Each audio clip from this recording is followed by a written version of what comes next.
All right. So for me, today's lecture is going to be fairly brief because I have a master's thesis defense to go to literally next door for one. So let me do a quick head count. 1, 2, 3, 4, 5, 6, 7, 8. There are 2 people who are absent, which means 2 people total are missing. So I actually have to take a stupid roll. Okay.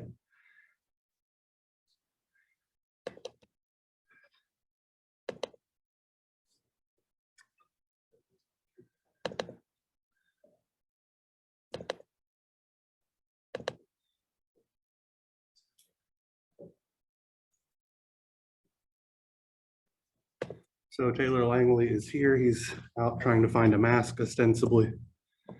That's the wrong thing, actually.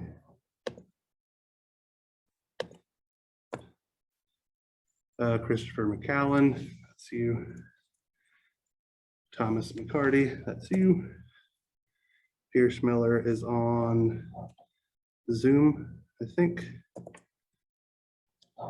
Albert O'Connell, you're the CS guy who got stuck with me. I apologize in advance.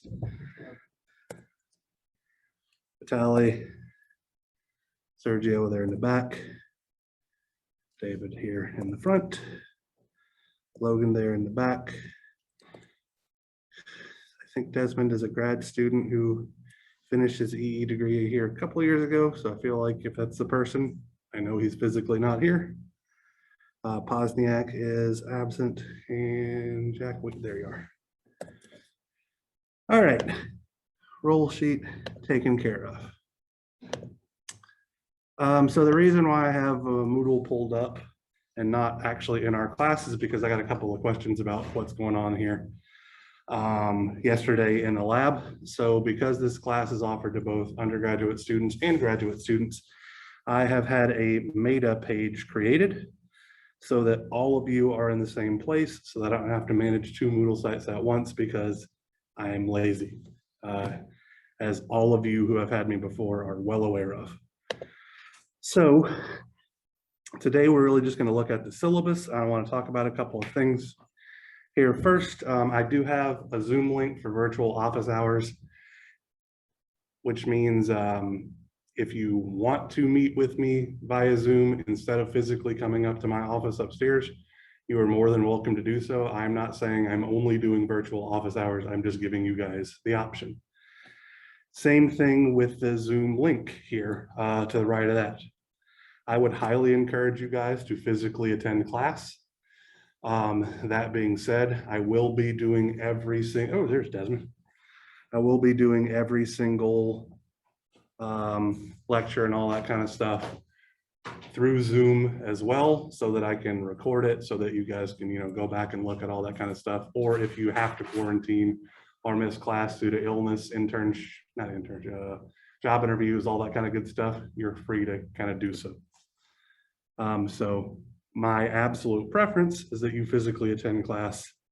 That being said, you're free to attend class in whatever way you see fit because you're an adult.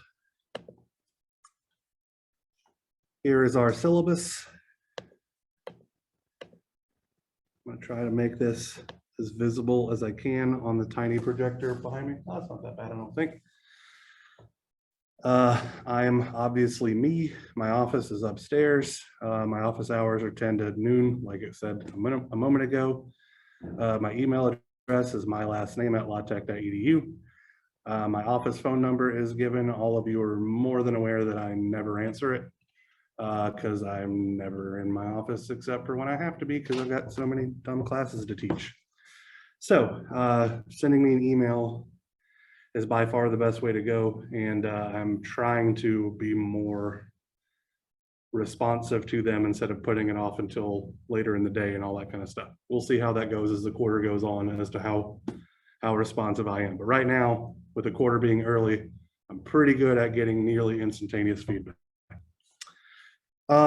We are going to be designing, simulating, and talking about the manufacturing of, but we will not be manufacturing an analog CMOS integrated circuit in this class. To that end, the textbook CMOS Circuit Design, Layout, and Simulation by Jake Baker is a very, very fantastic book, which is one of the few instances I would actually advise students to buy a textbook for.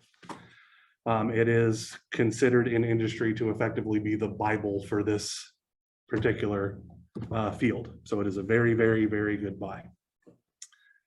If you didn't want to shell out the money to get this textbook, I am not encouraging you to do this in any way, shape, or form, but I am aware that the third edition might be found online for free. Don't know where, just have heard whispers through the internet that that possibility exists. There is a similar textbook called, I think it's Analog CMOS Integrated Circuit Design by Tony Chan Corusconi, which covers a lot of the same material, which could also potentially be found online. Not that I am encouraging you in any way, shape, or form to not pay IEEE Press or whoever it is the $300 for these ludicrously expensive textbooks. Okay, so don't steal, but steal. Disability disclosure. If you need testing or classroom accommodations based on disability, you're encouraged, thank you, are encouraged to discuss those needs with me as quickly as possible. You also need to go through the Department of Testing and Disability Services, and I provided you their phone number and their website. Kind of jumping ahead, the exams in this class will be open book, and well, they'll be take home actually. So they're open book, open internet, open computer. In fact, you're going to have to use your computer to do some of the elements. So I don't know how much more accommodating I can be than giving you a 3-problem test and giving you a week to do it. But if you feel like you need to go through the Office of Disability Services to somehow get a week and a half to do this take-home test, then, you know, that is your right. Whatever. Class attendance. Technically, we are going to adhere to the guidelines found in the bulletin and all that kind of stuff. Less than technically, your adults attend class. You're paying for it. You're wasting your parents or the government's money in some way, shape, or form if you don't show up, but that's a decision for you to make, not for me. I am required to take roll, so I will do it. Generally speaking, your attendance in this class will in no way, shape, or form influence your grade, other than the fact that if you don't show up, I would guess you're going to have a hard time with the homeworks and the exam. So that's going to be enough of a penalty. I'm not going to fail you outright for skipping. Academic misconduct, behavior, and cheating. There's the official policies and all that kind of stuff. With regards to cheating, this class is going to be highly collaborative. So I'm not saying you guys should get together and the 12 of you should submit a single homework assignment that's all absolutely identical, because I don't think that will be of any benefit to you whatsoever. But I'm not gonna, seeing similar homeworks from, like, I'm not trying to pick on you, Vitaly and Taylor, but I know that you guys have worked together on classes for quite some time at this point. I would not expect you to stop working together on your homework for this class. So I'm expecting individual submissions, but I'm not going to lose my mind if your submissions are very similar, because I know that you work together. Similarly, you know, you two guys and potentially Pozniak as well, because I know you all work together for Chester. This is difficult stuff. Approaching it by yourself will be difficult. I'm not trying, so that means somebody needs to make friends with Albert, because he's a computer science guy. So be nice to him. This is one of your last classes you need to graduate, right? Yeah, be very nice to him. So help him out. He does not have the transistor-based background that you guys supposedly have. With regards to behavior, officially, be professional. Don't threaten me or each other with verbal or physical violence. Don't use improper language or disrespect your classmates. Unofficially, I've said this numerous times, if you're less of an arrogant jerk than I am in my classes, then you're in really good shape with regards to your behavior. I will pre-apologize for saying things like shit when I make mistakes and stuff like that. You're all well aware it happens more often than I would like it to. All right, homework. Selection of homework problems will be assigned on Moodle roughly once per week. Homework assignments are to be submitted online using Moodle. We'll talk about that in a minute. Late homework assignments may be submitted within 48 hours of the due date at a 50% penalty. Any homework assignment submitted more than 48 hours late will be given a grade of 0. So how I'm going to do homework in this class is I'm going to try to assign one, like I said, I think roughly once per week. There's already homework 1 is already up. And it's due next Friday. All of the homework assignments in this class and all of the take-home exams in this class will be due on a Friday at 5 p.m. So like the end of the work week kind of thing. So there's no ambiguity. So effectively, if you can't finish your homework by that Friday, you have the weekend to catch up. And if you don't get it done by the weekend, you get a 0 on it. Seem reasonable. All right. I'm going to try to assign homeworks on a Monday that will cover, say, like Monday, Wednesday, and the previous Friday's kind of lecture type thing. So you should be working on some of the things a little bit earlier on. If you wait to do everything on that Friday, you might find it to be a bit overwhelming. So just to give you a heads up. Design projects. There will be 2 design projects in this class, but they are actually the exact same thing. We are going to be doing a guided design of an operational amplifier circuit. 2 to 3 stage, depending on how much time we have. I guess technically 3 to 4 stage, because we'll probably do an output buffer regardless, but we might also do a push-pull amplifier at the output to increase the voltage swing at the output as we have time. So the design projects are going to be designing that op-amp circuit, both from a schematic standpoint and a layout standpoint. The first half of this class, roughly, is going to be covering layout techniques and all that kind of good stuff and good design. And then the second half of the class will be effectively picking up where 336 left off, where we were reasonably close to understanding how most of an op-amp worked. We're just going to finalize that discussion. I'm absolutely going to review some material that we covered in 336 because it will help me a lot to remember that stuff, and I'm sure it will help most of you. And for those of you who don't have a strong transistor-based background, you couldn't do it if I didn't do the review. So I was going to do it anyway, because I know how much you guys just absolutely loved 335 and 336 and can remember what the output resistance of a particular config, like a cascoded current source or something like that is. I know you guys know all that stuff right off the top of your head, no problem whatsoever, but to humor me, we're going to review. So the weighting of the grades and all that kind of stuff is given here. Homeworks are going to be 20%. Then the schematic portion of your class-long project is 10%. The layout portion of your class-long project is 10%, exam 1, 30%, exam 2, 30%. And again, those exams are take home and all that kind of good stuff. So I expect you to use any and every resource available to you.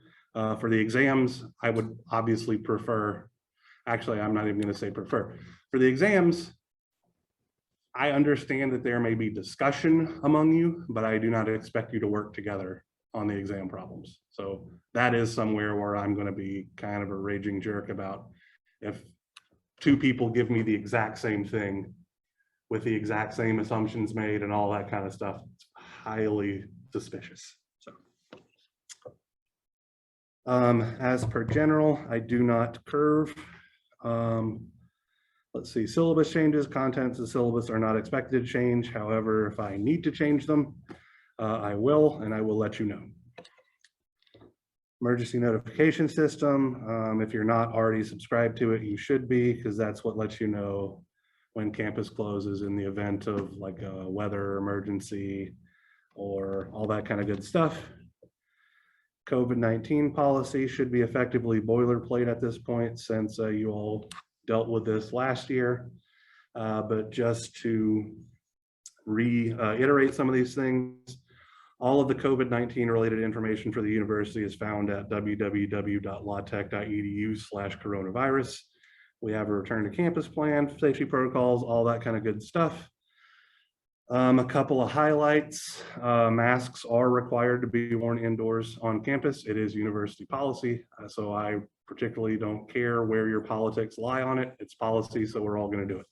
Full stop. You don't want to do it, I get to report you as an honor code violation, and I don't know honestly what that means, but I assume bad things happen for you. So let's see. Students who are feeling ill with COVID-19 symptoms, have been exposed to or have tested positive for COVID-19 should not come to class. Generally speaking, if you're feeling sick, stay home, because if you get me sick, I'm going to be real mad at you. And I'm not just saying with COVID, although I'll be extraordinarily mad at you if I somehow get COVID again and wind up in the hospital for another week. But I've had my first year here, my first teaching engineering 120, I had 4 students come to me in class and was like, I think I have the flu. Should I be here? And it's like, no, go home and get the hell away from me. I spent my entire Christmas break sick as a dog. So the Zoom link and all that kind of stuff exists for a reason. And that reason is to help me record these and to not get me sick. Getting me sick makes me mad and my wife miserable, okay? So please don't do it. So let's see. This bit right here is actually pretty important. The direct link to the reporting protocol for students exposed to displaying symptoms of or testing positive for COVID-19 is located at that web address. Students must reach out to Stacy Gilbert, Dean of Student Services and Academic Support, at her email address for help with accommodations and additional information. Accommodations may not be granted until proper university protocol has been followed. Short-term COVID-19 accommodations are not disability accommodations. So let me explain that in normal people speak. If you have to quarantine because you were ill and you're feeling significantly sick and all that kind of stuff, so much so that you don't feel like you're able to work on a homework assignment like that, if you don't follow the proper channels, I am well within my right to say, nope, the regular late guidelines and all that kind of stuff apply to you. Suck it up, it should have been due on a Friday. If you do follow the proper protocols, etc., I am required to grant your extension within reason and stuff like that. So it is very, very important from a numbers-wise perspective on campus for accounting how many cases we have, and all that kind of good stuff, contract tracing and everything, to report any potential COVID exposures or positive test results that you feel like you may have had. And then from a your well-being perspective, it's also a good idea because my hands are tied and I cannot fall back to my basic jerk-like tendencies. Okay, so if you report everything and go through the proper protocols, I don't have a choice in working with you. I have to do it. If you fail to follow the proper protocols, then my general policies are all in place, if that makes sense. Okay. All right, so here's a general list of the topics to be covered. These are not in any remote particular order or anything like that. And because I'm running out of time, I'm actually not going to go over them. You can read them at your leisure. So let me get this stupid Zoom thing out of the way. Go back to Moodle. So I obviously don't have the whole class set up or anything like that, but under class meeting number 1 here, I do have 3 PDF documents and a homework 1 assignment, and then an online submission portal where you're supposed to submit your homework 1 assignment. So let's just take a quick look at your homework 1 assignment. And it is literally to go through those 3 files posted directly above it, follow the steps, and generate a schematic diagram with simulation for a digital single input inverter, and then lay that out as well. okay? For those of you that took 336 recently, you might actually have that done or pretty close to done how I want you to do it. We are going to use that schematic, or actually we're going to use that layout on Monday to introduce the different mask layers and physical layers of a CMOS integrated circuit. And that's going to kind of be our springboard for explaining how each of the layers are used, what their purpose is, what considerations and all that kind of stuff we need to make while we're designing structures on that particular layer, etc. So while this homework assignment isn't due until next Friday, it would really be in your best interest to at least take a stab at it this weekend. Okay. All right. So like I said, I've got to go to a thesis defense next door in a couple of minutes. Do any of you guys have any questions, comments, concerns for me for today? Doesn't sound like much of anything. All right, you guys have a good rest of your weekend. I'll start being a jerk and making you do stuff next week.